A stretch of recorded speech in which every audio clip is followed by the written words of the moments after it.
Este é um conteúdo experimental, gerado por inteligência artificial a partir de informações públicas do Diário Oficial de Porto Alegre.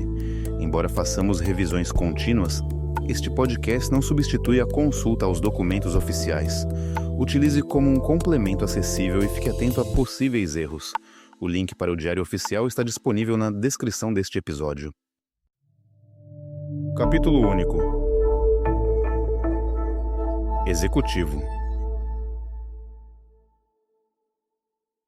Olha, vamos direto ao ponto. Saiu uma edição extra do Diário Oficial do Município e o Procurador-Geral publicou 4 decretos importantes do Executivo, basicamente liberando novos créditos orçamentários.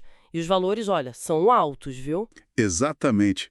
É uma injeção de recursos bem significativa no orçamento municipal, né? Esses decretos abrem 2 tipos de crédito, os suplementares e os extraordinários. Acho que vale a pena a gente entender um pouco a diferença, o que cada um sinaliza. Certo. Vamos começar pelos suplementares, então. São 2 decretos, né?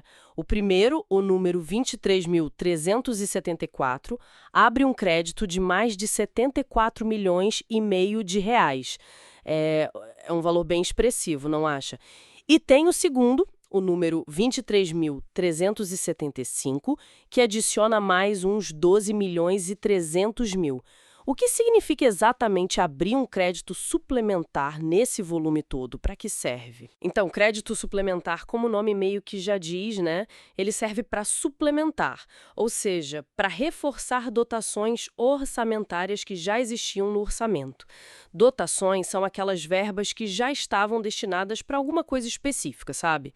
Quando se abre um crédito suplementar assim, é um sinal claro. Indica que o valor que foi planejado originalmente para alguma despesa, ou talvez um projeto, simplesmente não foi suficiente. Ah, entendi. Então esses quase 87 bilhões somando os dois, né? Esses 86,8 bilhões de reais são para cobrir gastos em áreas que já tinham verba, mas precisaram de mais dinheiro do que se imaginou no início. Certo, mas um volume tão grande assim, principalmente esses 74 milhões do primeiro decreto, o que isso pode indicar? Talvez custos maiores que o previsto em obras, ou quem sabe uma demanda por serviços que cresceu muito rápido. Pode ser uma combinação, né?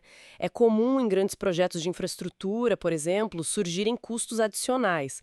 Acontece. Ou, como você falou, pode ser um aumento na procura por serviços públicos importantes, tipo saúde, assistência social. Aí exige mais recurso mesmo. Sem analisar os anexos dos decretos que detalham para onde vai o dinheiro, fica difícil cravar o motivo exato, sabe? Mas o ponto central é esse. O planejamento inicial precisou de um reforço e um reforço considerável. A publicação original até menciona que tem os links para os decretos completos e os anexos 1 e 2 para esses 2. Faz sentido, precisa olhar o detalhe mesmo. Agora, além desses suplementares, a publicação trouxe mais 2 decretos, só que de natureza diferente. Créditos extraordinários. Temos o decreto número 23376, de uns 523 mil reais, e o decreto número 23377, que é bem maior, de 3 milhões.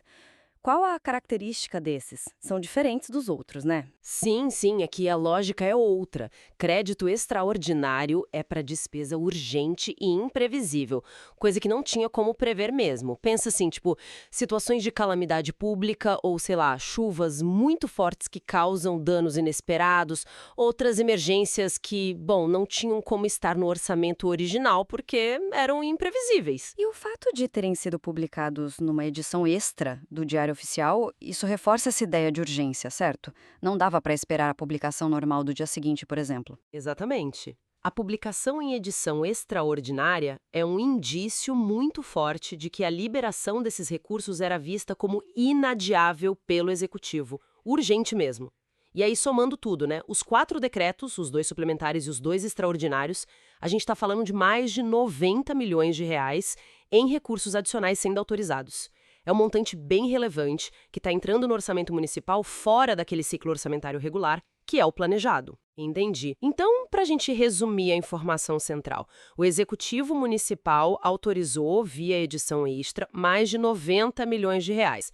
Uma parte bem grande disso, quase 87 milhões, vai reforçar as verbas que já existiam, mas que, pelo visto, se mostraram insuficientes. Esses são os suplementares. E os outros 3,5 milhões são para cobrir gastos urgentes e que não estavam no radar, os extraordinários. E para quem quiser saber os detalhes, onde exatamente esse dinheiro vai ser aplicado, precisa consultar os decretos e os anexos completos, né? Que estão disponíveis nos links lá da publicação oficial do Procurador-Geral. Anexo 1 para esses dois últimos. Isso, exatamente. E essa movimentação toda nos deixa com uma questão interessante para pensar, né? Que tipo de necessidades ou, quem sabe, imprevistos estariam pressionando tanto o orçamento municipal a ponto de exigir uma suplementação tão grande e, ao mesmo tempo, a abertura de créditos extraordinários para urgências? Tudo isso agora. Analisar essas liberações de crédito ao longo do tempo pode dar pistas importantes sobre os desafios reais e as prioridades da gestão da cidade, sabe? Fica aí a reflexão. Este é um conteúdo experimental, gerado por inteligência artificial a partir de informações públicas do Diário Oficial de Porto Alegre. Embora façamos revisões contínuas, este podcast não substitui a consulta aos documentos oficiais. Utilize como um complemento acessível e fique atento a possíveis erros. O link para o Diário Oficial está disponível na descrição deste episódio.